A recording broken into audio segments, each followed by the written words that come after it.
নমস্কার। বাংলা সেরা গল্পে সবাইকে জানাই স্বাগত।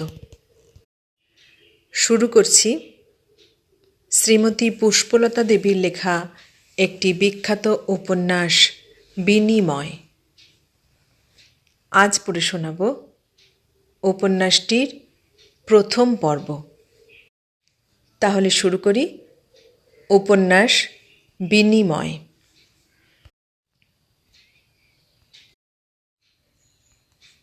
শ্বশুরের পয়সাতে অনেকেই যেমন বিলাত যায়, কোনো একটা কৃষ্ণ বিষ্ণু বনিয়া আসিতে শৈলও তেমনই গিয়াছিল। ইহাতে আশ্চর্য হইবার বা গল্প করিবার কিছুই ছিল না।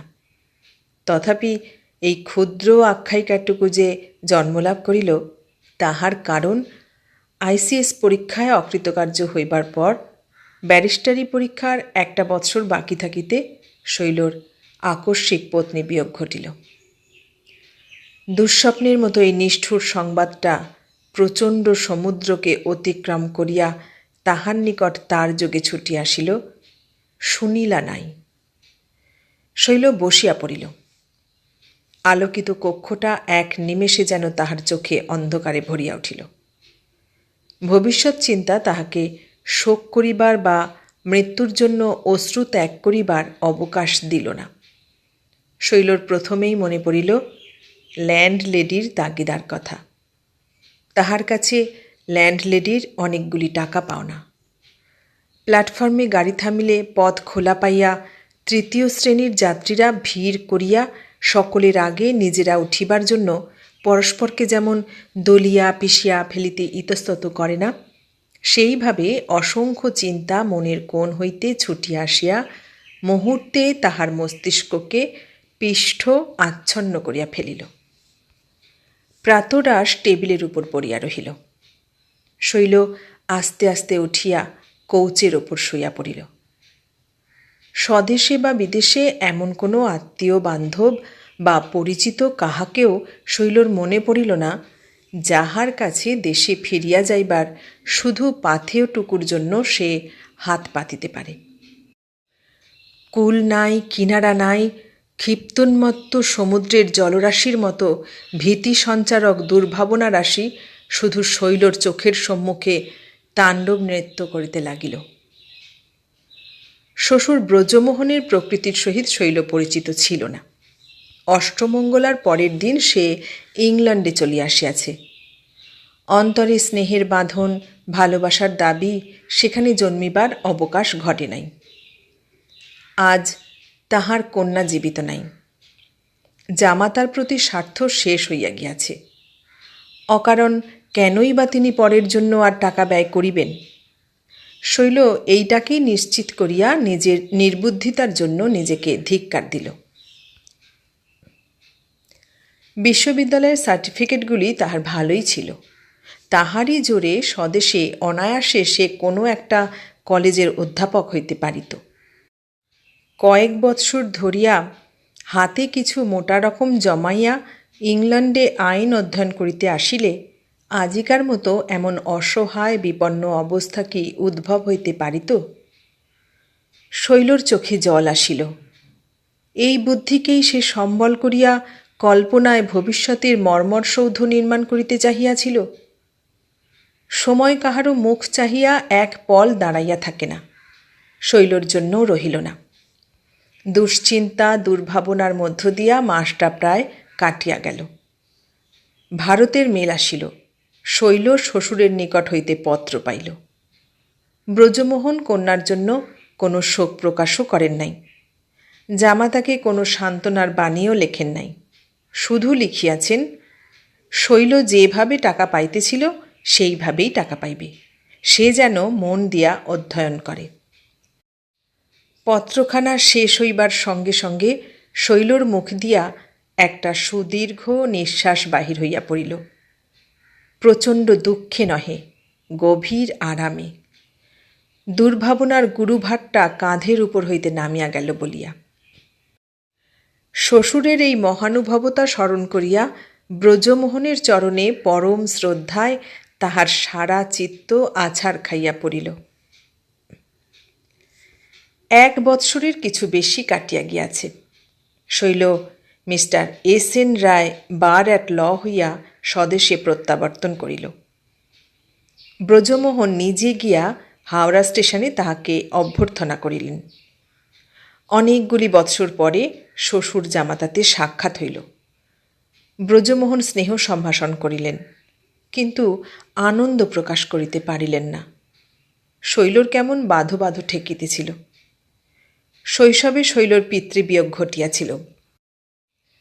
মামার বাড়ি মানুষ হইয়া পিতৃগৃহের সম্বন্ধটা তাহার নিকট অস্পষ্ট হইয়া গিয়াছিল।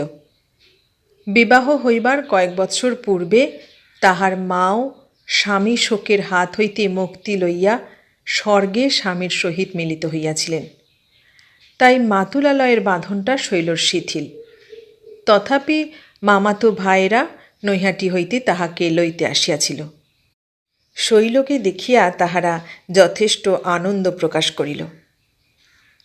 ব্রজমোহন মোটরের দরজা খুলিয়া থমকিয়া দাঁড়াইলেন। ইতস্তত করিয়া কহিলেন, বাবাজি কি আমার ওখানে নামবেন? শৈলর বুকের মাঝটা ধক করিয়া উঠিল। 6 বৎসর আগেকার ছবিটা চকিতে তাহার চোখের উপর ভাসিয়া উঠিল। আইসিএস পরীক্ষার নিমিত্ত যেদিন সে বম্বে রওনা হইবার জন্য স্টেশনে আসিয়াছিল, তখন শ্বশুরবাড়ি হইতে শ্বশুরের গাড়িতেই আসিয়াছিল। পাশে ছিলেন স্বয়ং শ্বশুর। আজিও তিনি শ্বশুরিরে আসিয়াছেন, তাহার গাড়িও আসিয়াছে। কিন্তু সেদিনে এদিনে ব্যবধান যেন সমুদ্র বিশেষ। আজ এসো বলিয়া জামাতাকে পাশে বসাইবার দাবি তাহার ফুরাইয়া গিয়াছে। মামাতো ভাইদের নমস্কার করিয়া শৈল কহিল, হ্যাঁ, আমি আপনার ওখানে যাব মাকে প্রণাম করতে। ব্রজমোহনের মোটর তাহাকে বহন করিয়া সুবৃহৎ প্রাসাদের ফটকের মধ্যে প্রবেশ করিল। শৈলর মনে পড়িল, তাহার বিদায়ের দিনে এই ফটকটি লতা পাতা পুষ্পে সজ্জিত হইয়াছিল, আর সম্মুখের ওই গাড়ি বারান্দার উপর শ্বশুর ভবনের আত্মীয় মহিলার দল ভিড় করিয়া জড়ো হইয়াছিলেন। পাশের ওই রেলিংটা ধরিয়া নীরবে বিষণ্ণ আননে দাঁড়াইয়াছিল সুনীলা। 8 দিনের পরিচিত স্বামীকে বিদায় দিতে তাহার আয়ত নেত্র হইতে কি অশ্রুবিন্দু ঝরিয়া পড়িয়াছিল? সে কথা শৈলর আজও যেন স্বপ্ন বলিয়া মনে হইতেছিল। ব্রজমোহন জামাতাকে লইয়া আসিলেন। চাকরকে ডাকিয়া কহিলেন, ভেতরে খবর দে, জামাইবাবু এসেছেন। শৈলর পানে চাহিয়া কহিলেন, এ বেলাটা এখানেই তুমি খাওয়া দাওয়া করো শৈল। শৈল ঘাড় নাড়িয়া সম্মতি দিল। ভিতর হইতে চা আসিল। সুবৃহৎ রূপার রেকাবি ভরিয়া জলযোগের আহার্য আসিল, কিন্তু সব বহিয়া আনিল চাকর। শৈলর পাশের টেবিলটার উপর সেগুলো রাখিতে বলিয়া ব্রজমোহন কহিলেন, নাও বাবা, কিছু খেয়ে নিয়ে তারপর স্নান করতে যাবে। ভাঙা জিনিসকে গোটা করিয়া সাজাইয়া রাখিবার দুঃখ অনেকখানি। শৈল প্রাণপণ চেষ্টায় নিজেকে সহজ অবস্থায় আনিবার প্রয়াস পাইতেছিল, কিন্তু ভিতরের আড়ষ্ঠ ভাবটা তাহার কিছুতেই কাটিতেছিল না। মনে ইচ্ছা জাগিতেছিল, এক ছুটে মামার বাড়ি গিয়া হাত পা ছড়াইয়া দুটো গল্প করিয়া সে একটু স্ফূর্তি করে। দীর্ঘকাল পরে জন্মভূমির কোলে ফিরিয়া আসিয়া পরগৃহে প্রবাসীর মতো থাকিতে অন্তর তাহার নিদারুণ বেদনা অনুভব করিতেছিল। কিন্তু উপায় নাই। দুঃখ তাহার যত প্রবলতম হোক না কেন, বর্ষার নদীর মতো সে মুহুর্মুহ যত ফুলিয়া উঠুক না কেন, সংযমের কঠিন শৃঙ্খলে তাহাকে নিরুদ্ধ রাখিতে হইবে শুধু শ্বশুর ব্রজমোহনের মুখপানে চাহিয়া। সন্তানহারা পিতৃপক্ষের সীমাহীন বেদনার কাছে তাহার ব্যথা যে খদ্যোতের মতোই ক্ষীণ দুটি ম্লান। স্নান শেষে প্রসাধন ক্রিয়া সম্পন্ন হইয়া গেল। শ্বশুর জামাতা আহারের নিমিত্ত অন্দরে আসিলেন। মর্মরমণ্ডিত সুবৃহৎ কক্ষে রূপার বাসনে পরিপাটি সাজানো জামাতার উপযোগী বহু আহার্য থরে থরে শোভা পাইতেছিল। ব্যঞ্জনের সুগন্ধে কক্ষের বাতাস ভরিয়া উঠিয়াছিল। শ্বশুর জামাতার বসিবার জন্য হস্তরচিত দুইখানি পশমের আসন পাশাপাশি পাতা এবং তাহারই সম্মুখে বৃদ্ধা, প্রৌঢ়া, তরুণী, বালক, বালিকা অনেকগুলি বসিয়াছিল, সূর্যের উপর পাতলা মেঘের আচ্ছাদনের মতো। সকলের মুখেই একটা বিষণ্ণতার ছায়া পড়িয়াছিল, কিন্তু একটু বিশেষ করিয়া চাহিলেই বোঝা যাইতেছিল এই বিষণ্ণতার পশ্চাতে দাঁড়াইয়া আছে একটা দুর্নিবার কৌতূহল। ব্রজমোহন জামাতার পানে চাহিয়া কহিলেন, শৈল, এদের তুমি ভালো চেনো না বাবা। ওরা তোমার খুড় শাশুড়ি, মামি শাশুড়ি, পিস শাশুড়ি, ওদের সব নমস্কার করো। শ্বশুরের নির্দেশ মতো প্রণম্যগণের পায়ের ধুলা শৈল নতমস্তকে গ্রহণ করিল। তাহারাও জনে জনে চোখ মুছিয়া আশীর্বাদ করিয়া শৈলকে যথারীতি কুশল প্রশ্ন জিজ্ঞাসা করিলেন। ব্রজমোহনের পানে চাহিয়া শৈল কহিল, মা? হ্যাঁ হ্যাঁ, তিনি আছেন। এখন আর তাকে ডাকব না। যাবার সময় তাকে নমস্কার করে যেও বাবা। বেলা গেছে, এসো খেতে বসি। প্রবাসের 5 কথা গল্প করিতে করিতে শ্বশুর জামাতার আহার শেষ হইয়া গেল।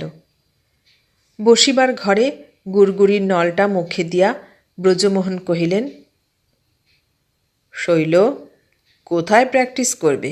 কিছু স্থির করলে? শৈল বলিল, এখন ও বিষয়ে কোনো চিন্তা করিনি। দাদারা কি বলেন শুনি। তা বটে, সবে তো আজ আসছ। তোমার মামাতো ভাইদের সঙ্গে তোমার পরামর্শ করা উচিত। তবে আমি বলি। ব্রজমোহন থামিলেন। শ্বশুর কি বলেন তাহা জানিবার ইচ্ছায় শৈল ব্রজমোহনের মুখের পানে চাহিতেই তিনি কহিলেন, পাটনা হাইকোর্টের এস মিত্তিরের সঙ্গে আমার খুব আলাপ আছে। আমি তাকে বললেই তিনি তোমায় জুনিয়র করে নেবেন। তার প্রসিদ্ধির কথা তুমি বোধহয় শুনেছ। আর আমার পাটনার বাড়িখানাও বেশ ভালো, সাজানোও আছে। শৈল চুপ করিয়া রহিল। যাহার সহিত সমস্ত বন্ধন ভগবান বিচ্ছিন্ন করিয়া দিয়াছেন, সেই তাহারই কাছে জীবনের প্রতি পদক্ষেপে সাহায্যের জন্য হাত পাতিবার ব্যথা মেঘাবৃত চাঁদের মতোই মনের আনন্দটাকে ম্লান করিয়া দেয়। শৈলর আনত মুখে যে বিষাদের ছায়াটুকু পড়িয়াছিল, ব্রজমোহনের অনুসন্ধিৎসু দৃষ্টির কাছে তাহা গোপন রহিল না। নিঃশব্দে জামাতার মুখের পানে চাহিয়া তিনি ধীরে ধীরে শৈলর মনের কথাটা কাড়িয়া লইলেন। কহিলেন, আমি তোমায় কোনো বিষয়ে জোর করছি না। তুমি আমার পুত্র স্থানীয়, তাই কর্তব্যবোধে সুবিধাটা শুধু দেখিয়ে দিচ্ছি।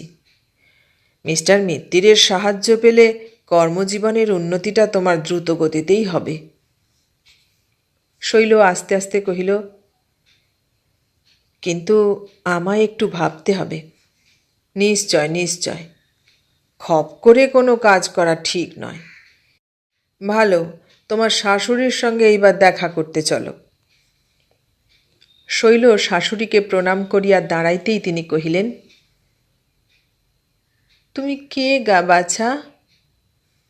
শ্বশুরের পানে চকিতে চাহিয়া শৈল কহিল, আমি শৈল। শৈল?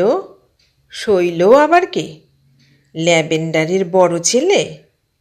সে এর মধ্যে এত বড় হলো কি করে? তোমাতে আর সুনীলাতে এক আঁতুড়ে তো জন্মালে। ব্রজমোহন কহিলেন, আহ, কাকে কি বলছো? শৈল, আমাদের জামাই শৈল, যে বিলেত গেছিল। সবিস্ময়ে শৈল দেখিল শাশুড়ির উদাস চোখে মুখে এতক্ষণে একটা বেদনার চিহ্ন ফুটিয়া উঠিল। বাস্তবের কঠিন আঘাত স্বপ্নের ইন্দ্রজালকে ভাঙিয়া দিল। ব্রজমোহন গৃহিণী উচ্চরবে কাঁদিয়া উঠিলেন। ওরে সুনীলা রে, ওরে সোনার প্রতিমা। শিবের জটায় যেন জাহ্নবীর ধারা এতদিন গুপ্ত ছিল। কন্যাহারার প্রচণ্ড শোকটা ব্রজমোহন এতদিন নিজের মাঝে চাপিয়া সহজভাবে চলাফেরা করিতেছিলেন। পত্নীর হাহাকারে সে আর আড়ালে রহিল না। ছিন্নসূত্র মুক্তাদলের মতো এক রাশ জল তাহার দুই চোখ হইতে ঝরিয়া পড়িল। শৈলকে লইয়া ব্রজমোহন বাহিরে আসিলেন। রুমালে চোখ মুছিয়া রুদ্ধকণ্ঠে কহিলেন, সে যাবার পর হতেই ওর তোমার শাশুড়ির মাথাটা খারাপ হয়ে গেছে বাবা। মানুষ গুলিয়ে ফেলেন, কথা গুলিয়ে ফেলেন। শৈলর মামার বাড়িতে শৈলকে লইয়া যেন একটা হুলস্থুল বাঁধিয়া গেল। আত্মপর পাঁচজনে মিলিয়া মুহূর্তে তাহাকে ঘিরিয়া চক্রব্যূহ রচনা করিয়া ফেলিলেন। চারিদিকের অজস্র প্রশ্নজাল বর্ষণে শৈল একেবারে বিভ্রান্ত হইয়া পড়িল। মুক্তি দিলেন শৈলর বড় মামার বড় ছেলে, অর্থাৎ শৈলর বরদা। সকলকে ধমকাইয়া তিনি কহিলেন, ও তো এখন আছে, পালাচ্ছে না। একে একে তোদের যত কথা আছে জিজ্ঞেস করিস। এখন ওকে জিরুতে দে। চল শৈল, ওপরে চল। ভাইরা তাহাকে উপরে লইয়া গিয়া প্রথমেই প্রশ্ন করিলেন, হ্যাঁ রে, বোসমশাইয়ের কাছ থেকে তুই টাকা চেয়েছিলি না নিজেই তিনি দিতেন? আমাদের তো ভারী ভাবনা হয়েছিল।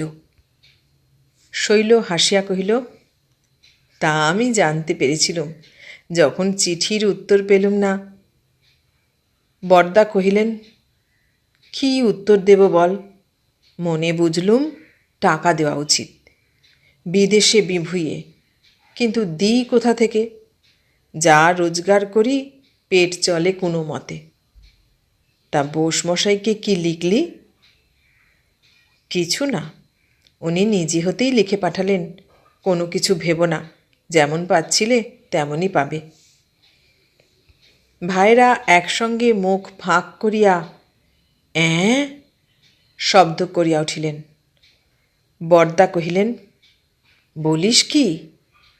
কলজের জোর আছে বটে, আর নিজের চোখেই তো দেখে এলুম। আজ তোকে যা যত্ন করে নিয়ে গেলেন। আহা, আজ বৌমা বেঁচে থাকলে তোর প্র্যাকটিসটার সুবিধে হতো। পাটনার মিত্তির সাহেব শুনেছি ওর বিশেষ বন্ধু। শৈল ধীরে ধীরে কহিল, উনি আমায় পাটনায় প্র্যাকটিস করবার কথা বলছিলেন। ভাইরা লাফাইয়া উঠিলেন। অতি উত্তম পরামর্শ, উনি যদি তোকে কারো জুনিয়র করে দেন। বললেন তো, আমার বন্ধু মিত্তির আছে, তাকে বলে দেব। আমি কিন্তু কিছু কথা দিইনি। শৈলর মেজদা কহিলেন, তখনই তোমার রাজি হওয়া উচিত ছিল শৈল, সুযোগটা জীবনে বারবার আসে না। একটু চুপ করিয়া থাকিয়া শৈল কহিল, কিন্তু এতটা সাহায্য নেওয়া কি ঠিক হবে? পাটনাতে উনি বাড়ির অবধি ব্যবস্থা করেছেন। মুহূর্ত দ্বিধা না করিয়া মেজদা তৎক্ষণাৎ কহিলেন, ঠিক হবে, কেন না হবে শুনি? তিনি যখন মেয়ের বিয়ে দিলেন তখনই তো বলেছিলেন, জামাই মানুষ করার ভার আমার। বরদা কহিলেন, মেয়ে থাকলে অবশ্য সে কথা চলত। আচ্ছা শৈল, উনি তো নিজে এখানকার অ্যাটর্নি, তবে তোমায় ঠেলছেন কেন পাটনাতে? মেজদা কহিলেন, সে কথা তিনি বুঝবেন, আমাদের ভাববার কিছু নেই। এখানকার বাড়ির অবস্থা তো তিনি জানেন, নিশ্চয় বুঝেছেন পাটনাতেই শৈল সুবিধা করতে পারবে। আর অত বড় মিত্তির সাহেব রয়েছেন। দাদা, তুমি মেয়ে থাকাথাকির কথা কি বলছো? ও কি আর কারু মেয়ে বিয়ে করেছে? তারপর শৈলর পানে চাহিয়া কহিলেন, দেখ শৈল, তুই চট করে বিয়ে করিসনি, নিজের সুবিধা গুছিয়ে তারপর। বরদা কহিলেন, সে নিশ্চয় কথা, কিন্তু ও এখন অন্য বিয়ে না করলেও তার মেয়ে তো নেই। সেজদা কহিলেন, নেই, সে তার মন্দ কপাল, শৈল তো তাকে মারেনি, তার অদৃষ্টেই সে মরেছে। শৈল এতক্ষণ নীরবেই ভাইদের বাদানুবাদ ও অযাচিত উপদেশগুলি শুনিতেছিল, কিন্তু ভিতরে ভিতরে অন্তর তাহার উত্তপ্ত হইয়া উঠিতেছিল। অবশেষে আর থাকিতে না পারিয়া বলিয়া উঠিল, আচ্ছা সেজদা, মন্দ কপালই যদি হয়, সেই মন্দটা তুমি আমার দিক থেকে ধরে নাও না। নেবার যেখানে সামান্য অধিকার নেই, সেখানে অনুক্ষণ হাত পাতার কদর্যতা যে সব সুখশান্তি নষ্ট করে। শৈলর কথার ঝাঁঝে ও স্বরের তীক্ষ্ণতায় কক্ষটা যেন রিরি করিয়া উঠিল। ভাইরা থামিয়া গেলেন। সে নিজেও এক প্রকার অস্বাচ্ছন্দ্যতা অনুভব করিয়া অপ্রতিভ হইয়া পড়িল।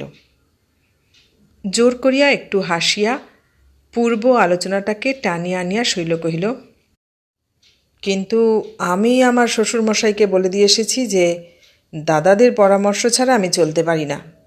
তিনিও বলেছেন ভাইদের সঙ্গে কথা কও। যে অপ্রসন্ন মেঘখানা কয়েক মুহূর্ত কক্ষস্থিত প্রাণী কয়টির উত্তেজনাদীপ্ত মুখগুলিকে অন্ধকার করিয়া দাঁড়াইয়াছিল, শৈলর কথার সুবাতাসে নিমেষে তাহা অন্তর্হিত হইল। তাহার দাদাদের মুখ উজ্জ্বল হইয়া উঠিল। বরদা কহিলেন, তিনি ঠিকই বলেছেন। সেজদা কহিলেন, দেখো শৈল, তোমার ও কবিতার উচ্ছ্বাস রাখো। আমি চিরকালই জানি তুই একজন মস্ত ভাবুক, কিন্তু এটা মনে রাখিস, খাঁটি সত্যি প্রয়োজন যতক্ষণ আছে, নেবার অধিকার ততক্ষণ আছে। লজ্জা অপ্রয়োজনে নিতে। বরদা কহিলেন, কথাটা আমিও মানি। যখন তার দেবার শক্তি আছে এবং তোমারও নেবার প্রয়োজন আছে, তখন নেওয়াই আমাদের সর্ববাদীসম্মত মত। মেজদা সহসা প্রশ্ন করিলেন, শৈল, তোর যে এক শালী ছিল? শৈল চমকিত হইল। দপ করিয়া মনে পড়িল, শ্বশুর তাহাকে অপরিচিত অনেকের সহিত পরিচিত করিয়া দিলেও নিজের আত্মজার নামটা অবধি তিনি তো কই একটিবারও উল্লেখ করেন নাই। ইহা যেন তাহাকে পরম বিস্ময়ে অভিভূত করিল, তবে মুখে তাহা প্রকাশ করিল না। চোখ তুলিতেই দেখিতে পাইল, দাদারা উত্তরের অপেক্ষায় অনুসন্ধিৎসু দৃষ্টিতে তাহার পানে চাহিয়া আছেন। একটা ঢোক গিলিয়া শৈল কহিল, আছে তো কি? শৈল নিরুত্তর আননের উপর মুহূর্তের জন্য যে অন্যমনস্কতার ছায়াপাত হইয়াছিল, ভাইদের দৃষ্টিতে তাহা গোপন না থাকিলেও অর্থটা তাহারা অন্য প্রকার করিলেন।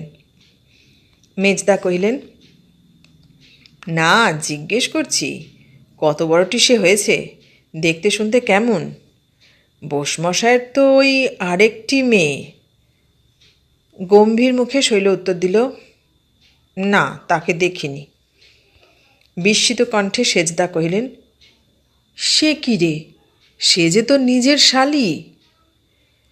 শৈল কোনো কিছু একটা উত্তর দিবার পূর্বেই সেই তীক্ষ্ণতর বিস্ময়টাকে বরদা স্বচ্ছ করিয়া দিলেন। মাথা নাড়িয়া তিনি কহিলেন, তা হোক উপেন, সে বোধহয় বড় হয়েছে। বোসমশাই বোধহয় পছন্দ করেন না শৈলর সঙ্গে সে মেশামেশি করে, আর এটা স্বাভাবিক। হাজার হোক, আমাদের তো বৌমা এখন নেই। ভাইরা কথাটা অনুমোদন করিল। এত বড় একটা মনস্তত্ত্ব বিশ্লেষণের পরও শৈলর মুখ দিয়া কোনো সাড়া বাহির হইল না।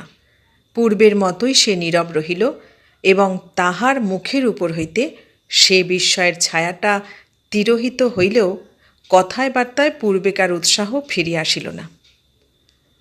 রাত্রিতে আহারের স্থানে বৌদির দল শৈলকে ধরিয়া বসিল।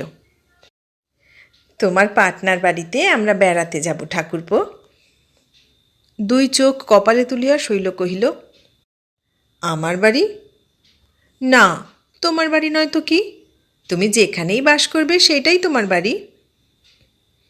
আমি যে সেখানে বাস করব সেটা কি নিশ্চিত হয়ে গেছে?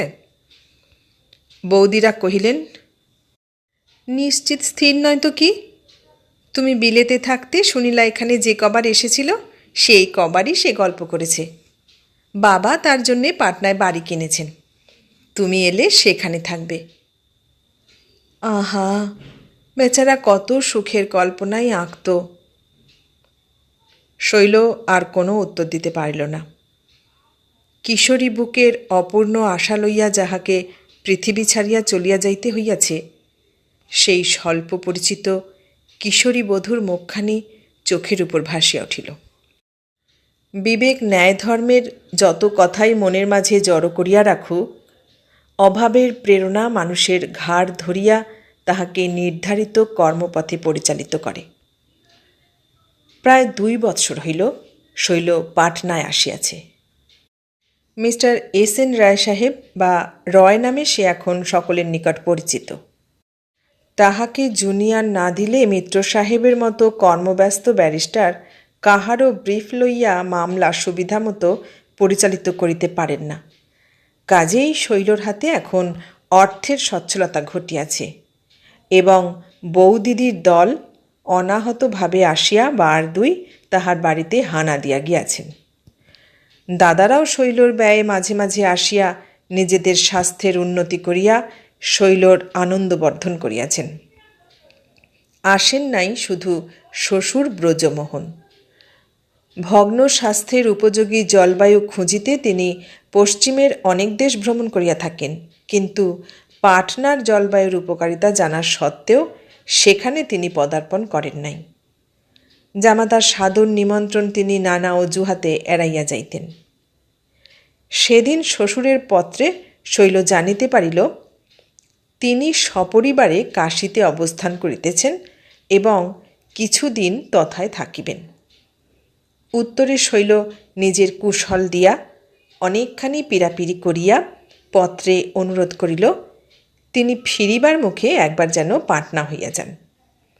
মনে মনে শৈল সংকল্প করিল শ্বশুর যদি এবারও তাহার কথা না রাখেন তবে সেও এই পাটনার বাড়িতে বাস করাকে ইতি করিয়া দিবে। পত্র শেষ করিয়া শৈল যখন মুখ তুলিয়া চাহিল তখন সম্মুখের সুবৃহৎ ঘড়িটার উপর তাহার দৃষ্টি পতিত হইল। ঘড়ির কাঁটা রাত্রি 8টা ঘোষণা করিতে উদ্যত হইয়াছে। শৈল চমকিয়া উঠিল। আজ মিত্র সাহেবের ভবনে তাহার যে আহারের নিমন্ত্রণ আছে, একদম এ কথাটা সে যে বিস্তৃত হইয়াছিল। ত্রস্তে চেয়ার ছাড়িয়া হাত মুখ ধৌত করিয়া নিজেকে পরিচ্ছন্ন করিতে সে পাশের গোসলখানায় প্রবেশ করিল। মিত্র সাহেবের কন্যার জন্মদিন উপলক্ষ করিয়া তাহার ভবনে ভোজের আয়োজন ঘটিয়াছিল। শৈলর স্মরণ হইল উপহার একটা দেওয়া উচিত, কিন্তু দিবার মতো নিজের কাছে কোনো জিনিসই সে খুঁজিয়া পাইল না। রবিবার বিলাতি ফার্মগুলি বন্ধ, কিছু যে একটা তরিতে কিনে আনিবে সে উপায় নাই। দেশি বা কি দেওয়া যায়, শৈল ভাবিতে লাগিল। একটা বেনারসি? না, সে বড্ড জমকালো হইবে। খদ্দরের ঢাকাই শাড়ি বেশ হইবে। বৌদিদিরা তো পূজার সময় তাহাই পরিয়া আসিয়াছিলেন এবং মানাইয়াছিল বেশ। শৈল নিজের ক্লার্ককে ডাকিয়া শাড়ির ফরমাস করিল। সে কহিল, আজ যে হরতাল, কিছু মিলবে না। শৈল বিব্রত হইয়া পড়িল। মনে মনে কহিল, এমন দিনেও মানুষের জন্ম হয়? স্ত্রীলোককে উপহার দিবার মতো কোনো জিনিসই যে তাহার নারীবর্জিত গৃহস্থালিতে নাই, কি দিয়া আজিকার সম্ভ্রম সে রক্ষা করিবে? নিরুপায় শৈল চেয়ারখানার উপর বসিয়া পড়িল। কিন্তু পরিত্রাণ নাই। কল্পনার চোখে সে সুলেখার প্রতীক্ষিত নেত্র দুইটি দেখিতে পাইল। তাহাকে দেখিতে না পাইয়া যেন সুলেখার উৎসুক দৃষ্টিতে ধীরে ধীরে ছায়া ঘনাইয়া আসিল। আনন্দদীপ্ত মুখখানি যেন ম্লান হইয়া পড়িল। শৈল চেয়ার ছাড়িয়া উঠিল। সুবৃহৎ আয়নার সম্মুখে দাঁড়াইয়া প্রসাধন আরম্ভ করিল। হঠাৎ খেয়াল চাপিল, খদ্দরের কাপড় চাদরে আজ খাঁটি স্বদেশী সাজিয়া সুলেখার জন্মদিনে তাহার কল্যাণ কামনা সে করিবে। শৈলর বুকের মাঝটা কাঁপিয়া উঠিল। সুলেখার আজন্মের সংস্কার সংসর্গের প্রভাবের হাত হইতে তাহাকে রক্ষা করিবার এই যে অকপট ইচ্ছা, ইহার মাঝে কি নিজের স্বার্থ জড়িত নাই? সুলেখাকে কেন্দ্র করিয়া তাহার চিন্তা যে অবসর মুহূর্তে অনেক আকাশকুসুম রচনা করে, বাহিরে তাহা অপ্রকাশ থাকিলেও শৈল নিজের অন্তরের কাছে তো তাহা অস্বীকার করিতে পারে না। কল্পনার দৃষ্টিতে মানুষ অনেক কিছু নিরীক্ষণ করে, কিন্তু সহসা তাহা বাস্তবে পরিণত হইতে দেখিলে বিস্ময়ের আর সীমা থাকে না। অবাক হইয়া চাহিয়া থাকে। কিন্তু ইচ্ছা শক্তির তো একটা আকর্ষণ আছে। শৈল নিজের কল্পনার তুলিতে অবসর মুহূর্তে সুলেখার যে রূপটি মানসপটে ফুটাইয়া তুলিত, হঠাৎ যখন সেই অপরূপ মূর্তিতে সুলেখা আসিয়া তাহাকে নত মাথায় প্রণাম করিল, তখন তাহার ললাটের চন্দন চিত্র হইতে আরম্ভ করিয়া পরনের রক্ত বেনারসি, পায়ের আলতা সবগুলির পানেই শৈল অবাক হইয়া চাহিয়া রহিল। তাহার অন্তরের সুগভীর আনন্দ দুই চোখের মুগ্ধ দৃষ্টির মধ্য দিয়া যেন সুলেখার সারা অঙ্গে ছড়াইয়া পড়িল। শৈলর সেই অপলক দৃষ্টির সম্মুখ হইতে নিজের লজ্জারক্তিম মুখখানিকে ঘুরাইয়া লইয়া সে কহিল, এত দেরি করে আপনাকে আসতে হয়? আমরা মনে করছিলুম আপনি বুঝি আমাকে আর আশীর্বাদ করতে এলেন না। আশীর্বাদ কথাটায় শৈলর চমক ভাঙিল। উপহার বিভ্রাট স্মরণ হইয়া হঠাৎ সে একটা কার্য করিয়া ফেলিল। নিজের মণিবন্ধ হইতে সুদৃশ্য সোনার হাতঘড়িটা খুলিয়া সুলেখার দিকে বাড়াইয়া দিল। প্রচণ্ড বিস্ময়ে সুলেখা কহিল, আপনার রিস্টওয়াচ আমি কি করব? হাসিয়া শৈল কহিল, তোমার হাতে আজকের দিনে পরিয়ে দেব। কেমন লেখা, নেবে তো? আরক্তমুখী সুলেখা নিজের বাম হাতখানি ধীরে ধীরে শৈলর দিকে বাড়াইয়া দিল। ঘড়ি পরিয়া আর এক দফা প্রণাম সারিয়া সে কহিল, আপনি এখনও কিন্তু আপনার দেরি হওয়ার কৈফিয়ত আমায় দেননি। সুলেখার আনন্দদীপ্ত মুখের পানে চাহিয়া হাসিতে হাসিতে শৈল কহিল, আচ্ছা দিচ্ছি, শোনো। সারা সন্ধ্যেটা ভেবেছি কি দেওয়া যায়, কিন্তু খুঁজে পাচ্ছিলুম না। সেই জিনিসটাই আমি খুঁজছিলাম, যে উপহারটা প্রত্যেক বছরের এই দিনটায় তোমার স্মৃতিতে জেগে উঠবে। কিন্তু মিত্র সাহেব আসিয়া উপস্থিত হইলেন। কলরব করিয়া কহিলেন, দেখো শৈল, এবার কি রকম ব্যবস্থা। লেখা প্রতিজ্ঞা করেছে বিলিতির গন্ধটুকুও সইবে না। তাই শুধু পোশাক পরিচ্ছদ নয়, বিলিতি খানা দানার ব্যবস্থা অবধি বন্ধ করেছে। কি যে কানে ওর তুমি মন্তর দাও তা তুমি জানো। সুলেখা কৃত্রিম অভিমান ভরে কহিল, বাহ, উনি কেন মন্তব্য দেবেন? আমার নিজের যা করা কর্তব্য তাই করি। মিত্র সাহেব হো হো করিয়া হাসিয়া উঠিয়া কহিলেন, তোর এ কর্তব্য জ্ঞান এলো কোথা হতে পাগলি? তার গুরু তো শৈল। এখন আমার খালি ভয় হয় কোন দিন না তুমি কোট করে বসো, বাবা তুমি প্র্যাকটিস ছাড়ো। এসব তবু সইছে একরকম। শৈল হাসিয়া কহিল, প্র্যাকটিস ছাড়া দরকার হলে। বাধা দিয়া মিত্র সাহেব কহিলেন, ওসব পাগলামির কথা তুলো না। ব্যাংকে বেশি এখনো জমেনি। একটা মেয়ে, তবু খরচ আমি সামলে উঠতে পারি না। ছেলেটারও এখন বিলেত থেকে ফেরবার দেরি আছে। শেষে কি একটা। থামিয়া কহিলেন, হ্যাঁ ভালো কথা, ব্রজ পাটনায় আসছে নাকি? শৈল চকিত হইয়া উঠিল। অন্তরের সমস্ত আগ্রহ উজাড় করিয়া সে যাহাকে নিমন্ত্রণ করিয়াছিল, সেই পূজ্যতমের আগমন সংবাদটা রবিকিরণ স্পর্শে শুষ্ক প্রায় শিশির বিন্দুর মতো মনের আনন্দটাকে নিঃশব্দে আয়ুহীন করিয়া দিল। অকস্মাৎ আলো নিবাইয়া দিলে কক্ষের চেহারাটা যেমন নিমেষে পরিবর্তিত হইয়া যায়, তাহার পরিহাসদীপ্ত মুখের চেহারা ঠিক তেমনি মুহূর্তে বদল হইয়া গেল। গম্ভীর কণ্ঠে সে কহিল, আমি তো কিছু জানি না। মিত্র সাহেব কহিলেন, এইবার জানবে। কাল কি পরশুর মধ্যেই নিশ্চিত তোমার কাছে টেলিগ্রাম আসবে। ব্রজ আমায় লিখেছে, শৈলর জেদ আমি এড়াতে পারছি না, শিগগির যাব। সেদিন মিত্র সাহেবের ভবন হইতে নিমন্ত্রণ সারিয়া আসিবার পর পুরাপুরি একটা সপ্তাহ কাটিয়া গেল। শৈল ব্রজমোহনের কাছ হইতে চিঠি বা টেলিগ্রাম কিছুই পাইল না। সে একটা আরামের নিঃশ্বাস ফেলিল। ব্রজমোহনের আগমনের নামে শৈলর অন্তরের এই অবস্থাটার জন্য সে নিজেই লজ্জিত হইয়া পড়িল।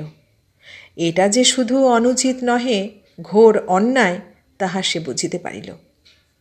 তথাপি অবাধ্য মনটাকে সে কিছুতেই শাসনের শৃঙ্খল পড়াইতে পারিল না।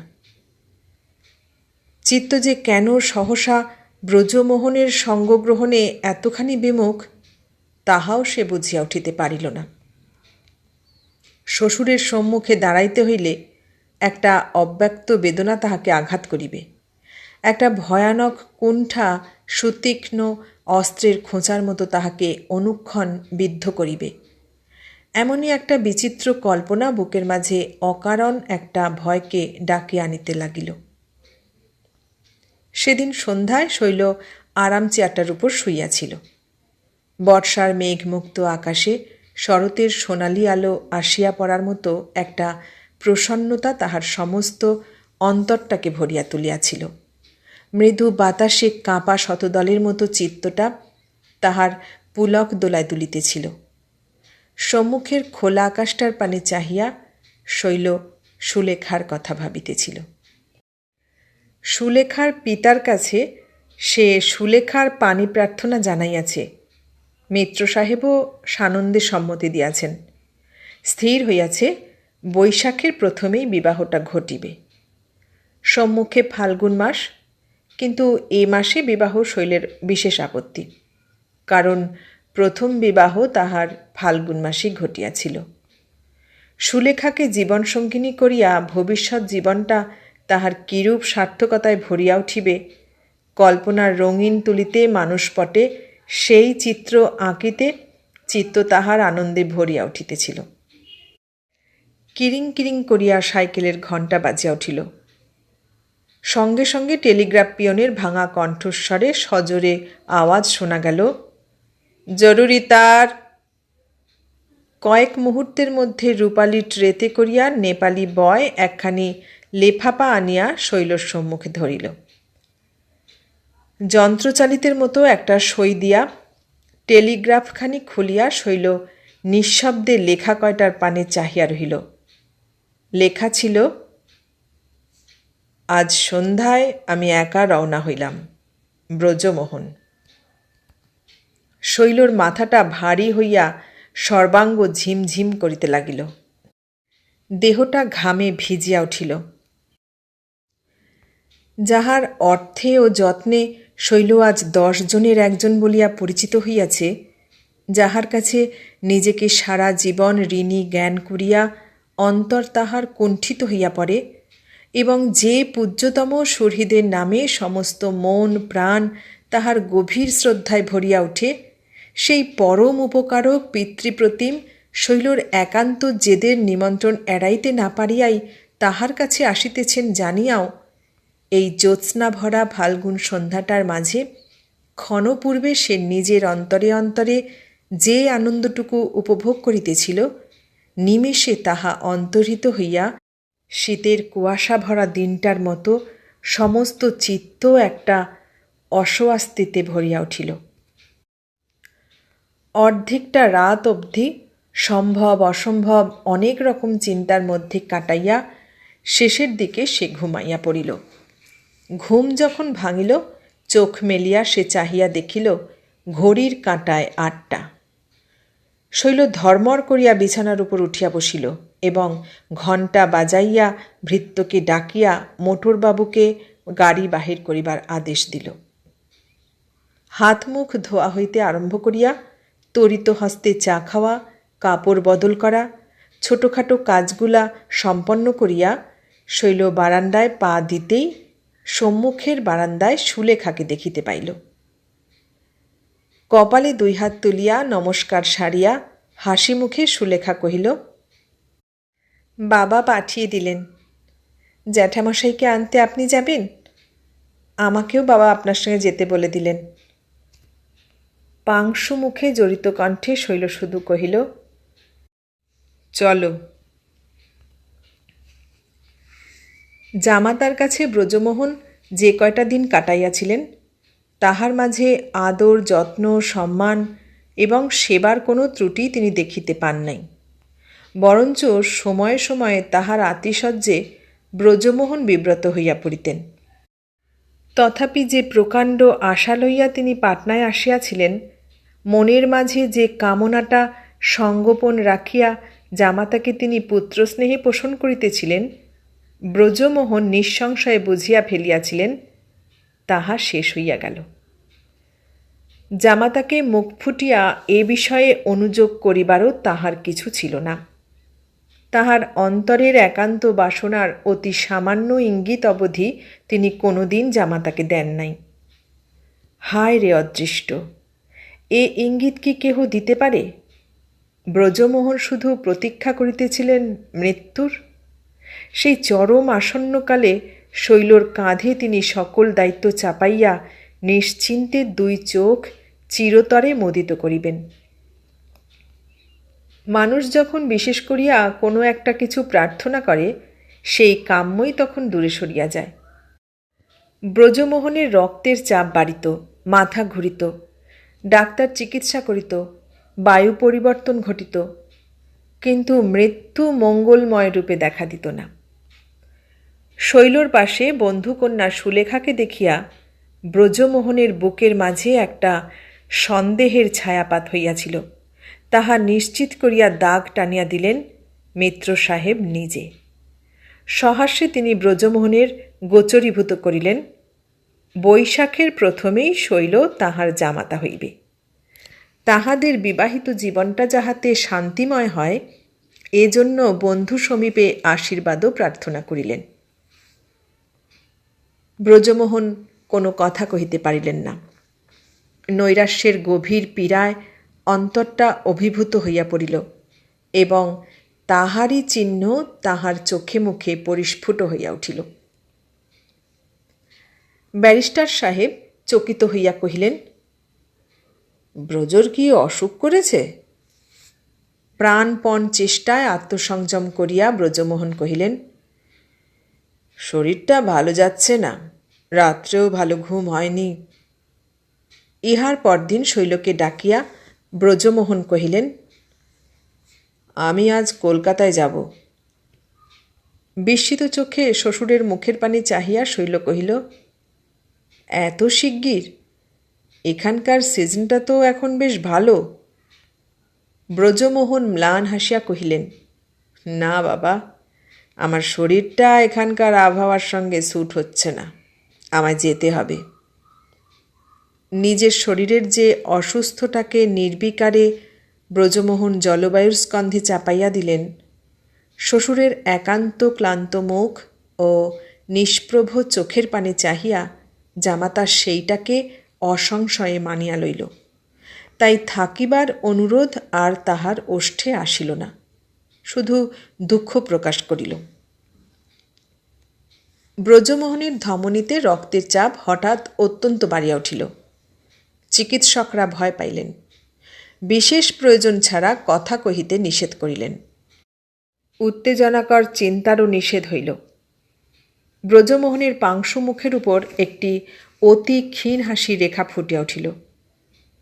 অনিলা পিতার কপালের উপর নিজের কোমল হাতখানি মৃদু বুলাইতে বুলাইতে কহিল, বাপি, তোমায় কি এখন ফলের রস দেব?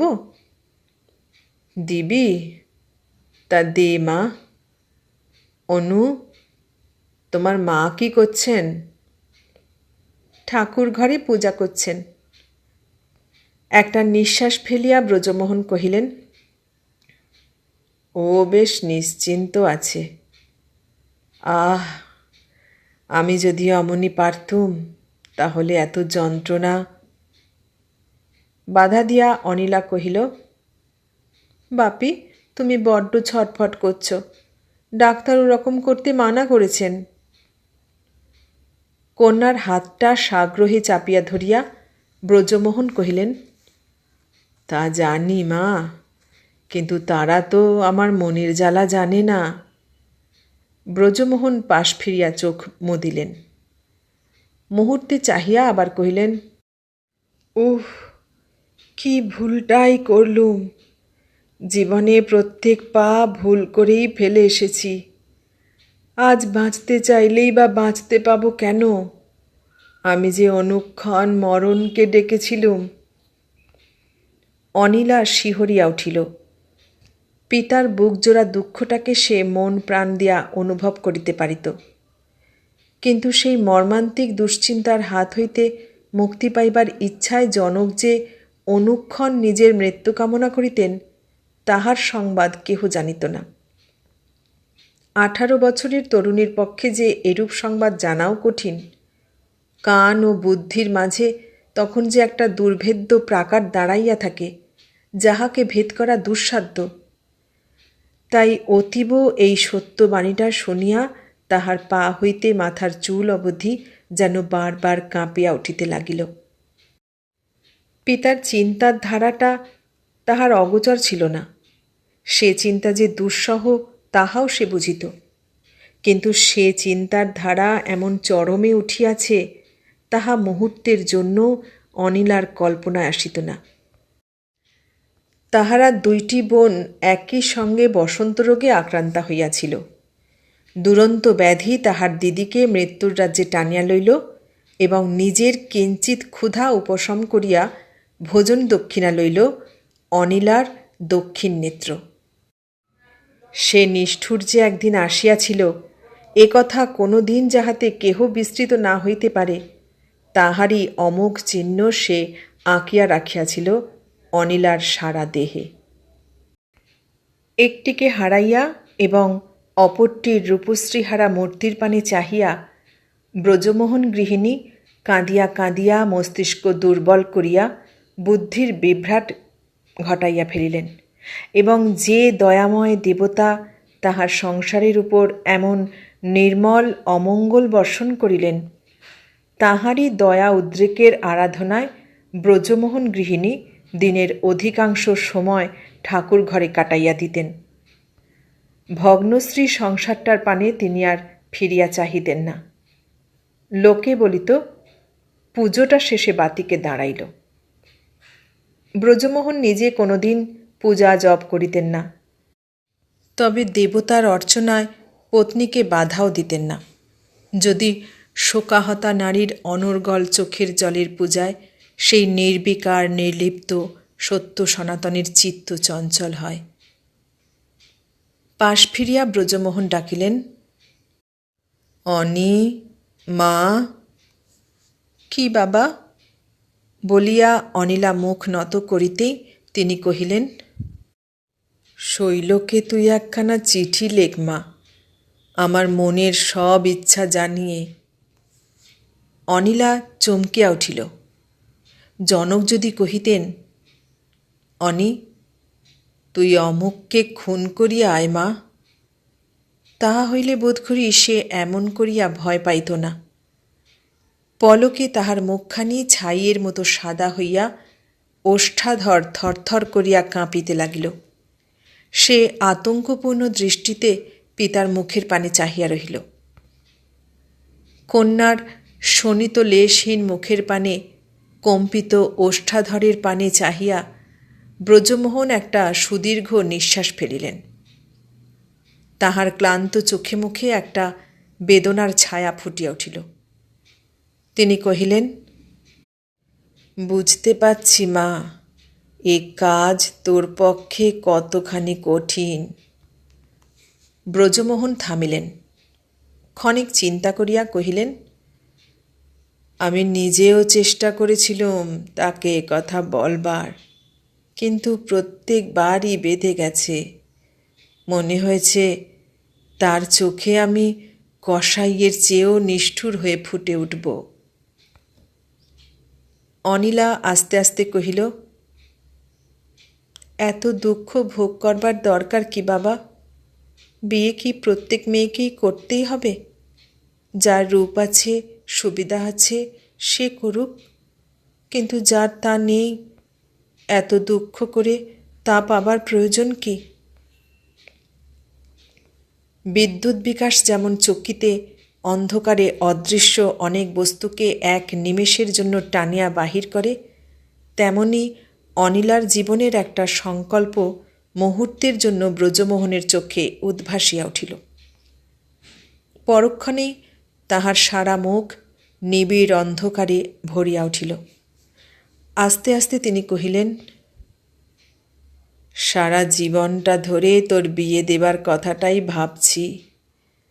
না দেবার চিন্তাটা তো কোনো দিন মনের মধ্যে উদয় হয়নি। তাই যখন ভিতরে সামর্থ্য শেষ হয়ে যাচ্ছিল, তখন কোনো কথা না ভেবে শৈলর বিলেতের খরচ মাসে মাসে 400 করে টাকা জুগিয়ে এসেছি শুধু এই একটি লোভে। পাটনার বাড়ি তারই জন্য কিনে রেখেছিলুম, ভবিষ্যতের উন্নতি তার ওইখান হতে হবে বলে। তা না হলে সুনীলা আমার অনেক দিন চলে গেছে। শৈলর পিছনে এত টাকা ঢেলেছিলুম শুধু এই একটি কামনায়। দেনা করে তার মোটর কিনে দিয়েছি, বাড়ি সাজিয়ে দিয়েছি, কৃতজ্ঞতার বোঝাটা ভারী করে দেবার জন্যে। যেদিন উপকার চাইব, আমার উপকারের নাগপাশ সেদিন সে খুলতে পারবে না, সম্মতি দেবে। কন্যা স্নেহে পিতা কেমন করিয়া পরের ছেলেকে আপন করিবার জন্য বাঁধনের উপর বাঁধন দিয়াছিলেন, তাহারই কাহিনী শুনিতে শুনিতে নিজের উপর অনিলার কেমন একটা উৎকট বৃতৃষ্ণা জাগিতেছিল। ধীর কণ্ঠে সে কহিল, বাবা, এমন করে কোনো কিছুই চাইতে নেই। এ অসম্ভব চিন্তা তুমি ত্যাগ করো। কেন ছাড়ব মা? আমি কি সাধ্যের অতিরিক্ত করিনি? অনিলা, তোমার চোখেও কি আমি স্বার্থপর হয়ে ফুটে উঠছি? কিন্তু ভেবে দেখো দিকি, অ্যান্টনিগিরিতে পশার অনেক দিন আমার ফুরিয়েছিল। বাইরের বড় মানুষই ঠাট বজায় রাখতে আমি দেনার পাকে কি ভয়ানকভাবে জড়িয়ে পড়লুম, তা তো তোমার অবিদিত নেই। সেই সময়ে ভদ্রাসনে বাধা দিয়ে তোমাদের মাথা গোঁজবার স্থান না রেখে আমি তার খরচ বহন করেছি। কেন করেছি? শুধু ওই একটি আশা মনে করেই তো। অনেক কথা একসঙ্গে কহিয়া ব্রজমোহন হাঁপাইয়া পড়িলেন। কপালের শিরাগুলি স্ফীত হইয়া উঠিল। অনিলা ব্যস্ত হইয়া ভৃত্যকে বরফের ব্যাগটা আনিতে বলিয়া অডিকোলনের পটিটা টেবিলের উপর হইতে তুলিয়া লইল। প্রচণ্ড জ্বরের ঘোরে রোগী যেমন বিকারের রক্ত আঁখির শূন্য দৃষ্টি মেলিয়া একবার ঝাঁপাইয়া উঠে এবং পর মুহূর্তে নির্জীব হইয়া শয্যায় লুটাইয়া পড়ে, তেমনি করিয়া ব্রজমোহন তাহার রক্ত আঁখি মেলিয়া কন্যার পানে চাহিলেন। পর মুহূর্তে শয্যায় এলাইয়া পড়িলেন।